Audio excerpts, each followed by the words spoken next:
各位朋友，今日我哋要探討一個關乎每一個人下半生幸福嘅重大課題，唔係講風水，唔係講算命，而係關乎你哋55歲到65歲呢黃金10年，你一定要做嘅準備。無論你本事有幾大，無論你依家幾風光，呢個準備如果做唔好，直接決定你晚年幸唔幸福。好多人都以為晚年幸福唔幸福取決於你銀行有幾多錢，取決於你仔女有冇出息，取決於你身體有幾好。呢啲當然重要，但係最根本嘅嘢往往俾人忽略，就係你點樣看待呢10年，點樣利用呢10年，點樣為自己嘅晚年鋪路。你可能會問，點解偏偏係55到65歲呢個階段，呢個年齡段有啲係嚟得及，誰知道等你啲人啱啱退休，有啲人準備退休，有啲人仲喺度發揮緊餘熱。但無論你屬於邊一種，呢個10年都係你人生嘅一個分水嶺，前面幾十年你為家庭、為事業、為仔女奔波勞碌，好少有機會靜落嚟諗下自己。呢個10年就係你從為別人活轉向為自己活嘅關鍵時期，準備唔係叫你去買幾多保險，唔係叫你存幾多錢，而係叫你調整心態，重新規劃生活。好多人都錯過咗呢個黃金機會，結果晚年過得孤零零，或者同仔女關係緊張，或者身體搞到一塌糊塗。所以今日我就要同你講清楚，呢10年你一定要做好嘅幾個準備，以至決定你晚年幸福與否。有幾點你要準備好？放下乜嘢？放下對仔女嘅過度牽過恨，放下對工作嘅過度執着，放下對過往成就嘅過度留戀。你辛苦咗大半世，仔女已經長大成人，佢哋有佢哋嘅路要走。你如果仲係好似佢哋細路哥嗰時咁，時時操心，樣樣過問，唔單止自己攰，仔女都覺得煩。你要明白，兒孫自有兒孫福，你管得太多，反而害咗佢哋。你要學會放手，等佢哋自己去講，佢知道，等你自己經歷要做嘅，就係企喺佢哋身後，做佢哋最堅強嘅後盾，而唔係衝喺前面幫佢哋擋晒所有嘢。放下工作嘅執着都好重要。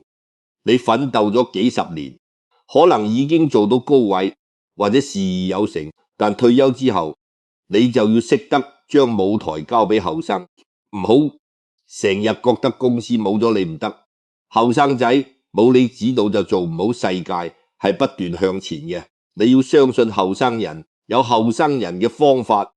你如果仲係死死揸住以前嗰套，唔單止自己辛苦，仲會阻住地球轉。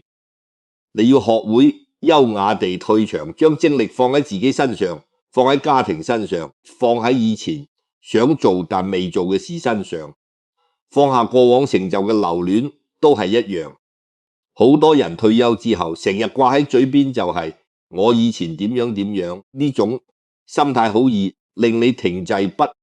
你要明白，過號嘅 K 王只代表過去未來嘅生活先係最重要。你要用開放嘅心態去迎接新事物，去學習新技能，結交新朋友，咁樣你嘅晚年生活先會多姿多彩，而唔係成日沉溺喺回憶入面。第二個準備就係要準備好接納乜嘢？接納自己嘅衰老，接納身體嘅變化，接納生活節奏嘅改變。衰老係自然規律，冇人可以避免。你唔好成日同後生仔比體力、比記憶力、比反應速度。你要學會同自己身體和解，接受佢嘅變化，然後根據自己嘅實際情況調整生活方式。接納身體嘅變化唔代表你就要放棄治療、放棄鍛煉，而係話你要識得量力而行，選擇適合自己年齡嘅運動同活動。比如你後生時可能中意打籃球、跑步，但年紀大咗，可能就要轉做太極、散步、游泳呢啲比較溫和嘅運動。你要學會聆聽身體嘅聲音，佢攰你就休息，佢餓你就食嘢，佢唔舒服你就去睇醫生，唔好同身體作對，要同佢做朋友，接納生活節奏嘅改變都好重要。你後生時可能每日都忙到飛起，但退休之後時間突然多咗好多，有啲人適應唔到，覺得空虛，覺得無聊，甚至覺得人生冇咗意義。呢個時候你要學會重新安排自己嘅生活。你可以培養一啲新嘅興趣，比如種花、中意書法、畫畫、唱歌跳舞。你可以參加一啲社區活動，認識多啲新朋友。你可以旅行，試睇下呢個世界仲有乜嘢個你未見過嘅風景。你要將退休生活睇成係一個新嘅開始，而唔係一個結束。第三個準備就係要準備好規劃。誰知道規劃你嘅財務、規劃你嘅財務、規劃你嘅社交生活，好多人都忽視咗呢啲嘢，結果晚年生活一塌糊塗。財務規劃好重要，要等你唔一定要好有錢，但一定要有規劃。你要記下自己每月有幾多退休金，有幾多積蓄，有幾多投資。你要諗下自己晚年想過點樣嘅生活，需要幾多錢。你要為可能出現嘅醫療開支做好準備，為可能嘅緊急情況留翻啲後備金。你唔好將所有錢都俾晒仔女，要留翻啲俾自己。你唔係自私，而係為咗自己同仔女都好。如果你晚年冇錢，要問仔女攞，佢哋壓力大，你面子上都過唔去。如果你自己有錢，你就可以過自己想過嘅生活，唔使睇人面色健康。規劃更加係重中之重。你55歲到65歲呢個階段，身體開始出現各種小毛病，如果唔好好保養，好易變成大問題。你要定期做身體檢查，及早發現潛在嘅健康風險。你要保持良好嘅飲食習慣，少油少鹽少糖，水知道等呢就時時隨過。你要堅持適量運動，每日至少行半個鐘。你要保持充足嘅睡眠，唔好捱夜，唔好過分操勞。你要學會管理自己嘅情緒，老可等你唔好成日發脾氣，唔好成日擔心呢個擔心嗰個。你要記住，健康係一，其他嘢都係後面嘅，冇咗一，後面幾多個年都冇意義。社交生活規劃都唔可以忽視噶。好多人退休之後，社交圈子越來越窄，最後剩低自己一個孤獨終老。你要主動維持同老朋友嘅聯繫，定期聚會傾下偈，食下飯。你要主動結識新朋友，參加一啲興趣小組、社區活動，甚至做下義工。你要保持同仔女、孫仔、孫女嘅良好關係，但唔好過分依賴佢哋。你要有自己嘅社交圈，自己嘅生活，而唔係將所有情感都寄託喺仔女身上。第四個準備就係要準備好心態，心態決定一切。你如果心態好，就算遇到困難都識得點樣面對。你如果心態唔好，少少事都令你煩到不得了。你要學會感恩，感恩自己擁有嘅一切，感恩身邊嘅人。每一天你要學會樂觀，相信明天會更好，相信明天會更好。你要困難總會過容，寬容自己嘅不足，寬容別人嘅過錯，寬容生活嘅不完美。你要學會活在當下，珍惜眼前嘅每一分每一秒，唔好成日懷念過去，亦唔好過分擔憂未來。你要將注意力放喺當下，享受當下嘅美好。你可以每日抽少少時間靜坐，或者散步，或者做啲自己中意嘅事。你要學會同自己相處，享受獨處嘅時光。你如果連自己都相處唔好，又點會同別人相處得好呢？你要學會調整期望值。後生時你可能對自己有好高嘅期望，但年紀大咗，你要識得調整，唔好對自己太苛刻，唔好對別人太苛刻，唔好對生活太苛刻。你要學會接受不完美，接受遺憾，接受失去。人生就係咁，有得必有失，有起必有落。你如果樣樣都要求完美，最後個辛苦嘅只係你自己。第五個準備就係要準備好傳承。傳承乜嘢？傳承你嘅智慧，傳承你嘅經驗，傳承你嘅價值觀，你行過嘅路，食過嘅鹽，都係寶貴嘅財富。你唔好將佢哋收埋喺心底，而要同後生分享。你可以同仔女傾下你嘅人生經歷，等佢哋從中得到啟發。你可以同孫仔孫女講下你嘅故事，等佢哋了解家族嘅歷史。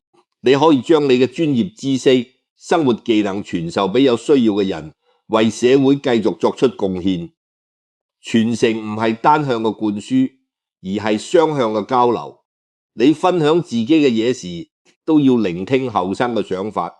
時代不斷進步，後生有後生嘅優勢，你同佢哋交流可以學到好多新嘢，可以保持自己嘅思維活躍咁樣。你唔單止傳承咗自己嘅嘢，都吸收咗新嘅嘢，實現咗代際之間嘅良性互動。傳承都包括傳遞愛同關懷，你對家人、對朋友、對社區嘅愛都可以透過行動傳遞出去。你可以多啲關心身邊嘅人啊，多啲幫助有需要嘅人。你嘅善舉唔單止令別人感到溫暖，都會令你自己感到快樂。有研究顯示，樂於助人嘅人晚年生活更加幸福，更加長壽。所以傳承唔單止係為咗別人，都係為咗自己。第6個準備就係要準備好獨立。獨立唔係話你要同所有人隔絕，而係話你要有自己獨立生活嘅能力。你要學會自己照顧自己，自己處理日常事務，自己安排事。你唔好過分依賴仔女，唔好將所有希望都寄託喺佢哋身上。仔女有佢哋嘅生活，有佢哋嘅壓力。你如果樣樣都靠佢哋，佢哋辛苦，你都辛苦。你要保持自己嘅經濟獨立，唔好伸手問仔女攞錢。你要保持自己嘅思想獨立，唔好人云亦云，要有自己嘅判斷。你要保持自己嘅情感獨立，唔好將全部情感都寄託喺某一個人身上。你要有自己嘅朋友，自己嘅興趣，自己嘅生活咁樣。就算仔女因為工作或者家庭原因暫時離開你，你都可以過得好好嘅獨立，都包括心理上嘅獨立。你要學會面對孤獨，面對寂寞，面對死亡，呢啲都係人生必經嘅階段。你如果心理上唔獨立，好易被佢哋擊垮。你要學會同自己對話，同自己和解，同自己相處。你要相信一個人都可以過得精彩，一個人都可以走到快樂。你如果連自己都唔識得愛，又點會有人愛你呢？第7個準備就係要準備好學習。學習唔係後生嘅專利，年紀大咗都要不斷學習。你要學習新知識、新技能、新觀念。你要跟上時代嘅步伐，唔好同社會脫節。你可以學下用智能手機、用電腦、用社交媒體。你可以學下攝影，學下烹飪，學下園藝。你可以學下外語，學下音樂，學下畫畫。學習可以令你保持思維活躍，可以令你生活充實，可以令你同後生有更多共同話題。學習都包括學習點樣面對老去，面對疾病，面對死亡。誰知道等你呢啲雖然係沉重嘅話題，但如果你唔學習點樣面對到真係遇到嘅時候，你就會手足無措。你可以睇下相關嘅書，聽下相關嘅講座，同過嚟人傾下偈。你要學會以平常心看待生老病死，將佢哋視作人生嘅一部分，而唔係可怕嘅敵人。學習都包括學習點樣更好地愛自己、愛別人、愛生活。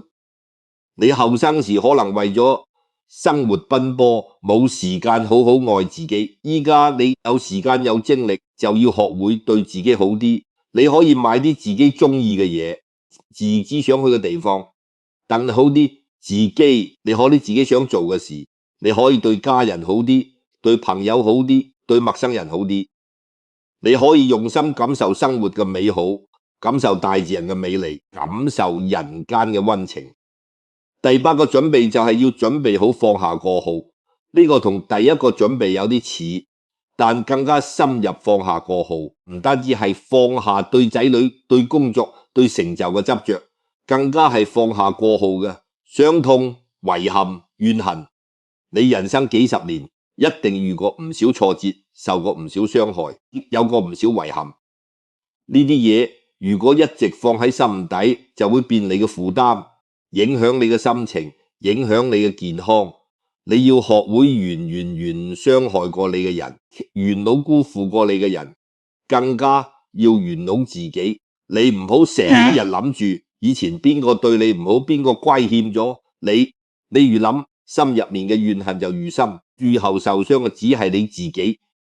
你要學會將過去嘅嘢放低，將注意力放喺當下，放喺未來。你要相信每一天都係新嘅開始，每一刻都係新嘅機會。你要學會同過去和解，接受已經發生嘅一切。你要過去，但你可以改變對過去嘅睇法，你可以將過去嘅挫折視作成長嘅機會。誰知道等你將過去嘅遺憾視作人生嘅教訓，將過去嘅傷痛視作堅強嘅磨練。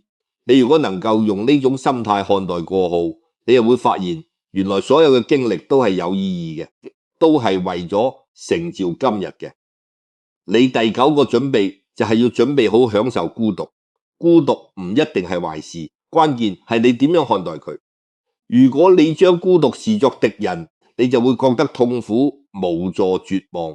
但如果你將孤獨視作朋友，你就會發現佢可以俾你寧靜、自由空間。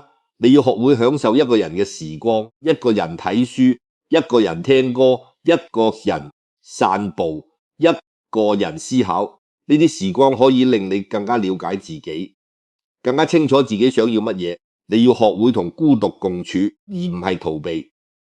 佢好多人一覺得孤獨就即刻打電話俾人，或者開大電視聲音，或者出去揾人傾偈。但呢啲方法只係暫時嘅，治標唔治本。你知道，等你掂追孤獨，接納孤獨，甚至享受孤獨。你如果能夠做到咁樣，你再都唔怕一個人，再都唔怕寂寞。你要明白，每個人最終都係要一個人走嘅。仔女有佢哋嘅生活伴侶，可能早走一步，朋友可能各有各忙，到最後你能夠依靠嘅只係你自己。所以你要趁早學會同自己相處，建立自己精神世界。你嘅精神世界越豐富，你就越能夠享受孤獨，越能夠喺孤獨中找到快樂。第10個準備就係要準備好活在當下。呢個睇落最簡單，但做起身最困難。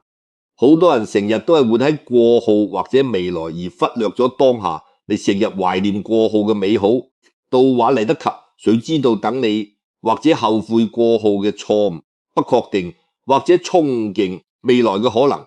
但呢啲都係虛幻嘅，唯一真實嘅就係當下呢一刻。你要學會將注意力放喺當下，感受當下嘅呼吸、當下嘅感覺、當下嘅環境。你可以食飯時就專心食飯，感受食物嘅味道；散步時就專心散步，感受微風嘅吹拂。微服例嗰時同人傾偈，朝自己就專心傾偈，感受能夠做到咁樣，你就會發現生活原來可以咁美好咁充實。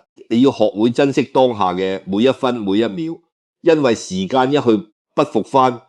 你今日時間嗰個選擇，每一個行動都會影響你將來嘅生活。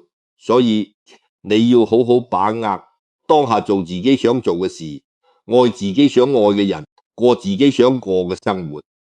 你唔好等到將來先後悔，當初點解冇做呢樣，冇做嗰樣。各位朋友，55歲到65歲呢，黃金10年真係好重要啊！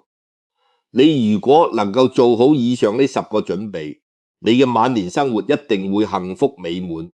你如果忽視咗呢啲準備，你可能會後悔莫及。所以我禱請你由今日開始，認真諗下自己嘅人生，認真規劃自己嘅晚年。你唔好覺得時間仲多，唔好覺得一切都嚟得切。時間過得飛快，轉眼間你就會發覺自己已經老啦。你要記住，晚年幸福唔係天上掉落嚟嘅，而係要靠你自己去爭取、去創造。你依家所做嘅每一個準備，都係為將來嘅幸福打下基礎。你依家所付出嘅每一分努力，都會喺將來得到回報。所以請你好好珍惜啦。黃金10年，好好為自己嘅晚年做好準備。最後，我想同大家講，無論你依家處於咩嘢狀況，無論你過去經歷過乜嘢，你都有能力改變自己㗎。未來你只要願意學習、願意改變、願意付出，你就一定可以過上幸福嘅晚年生活。你嘅命運掌握喺你自己手中，你嘅幸福取決喺你自己嘅選擇。所以請你勇敢地面對未來，積極地為晚年做準備。我相信你一定可以做到，你一定可以幸福。多謝各位嘅聆聽，希望你哋都能夠有一個幸福美滿嘅晚年。記住，55歲到65歲呢，黃金10年，你一定要做好準備，直接決定你晚年幸唔幸福。今日就開始行動吧，為自己嘅未來負責，為自己嘅幸福努力。你值得擁有最好嘅晚年生活，你值得被愛、被尊重、被關懷。請你好好愛自己，好好生活，好好享受人生嘅每一刻。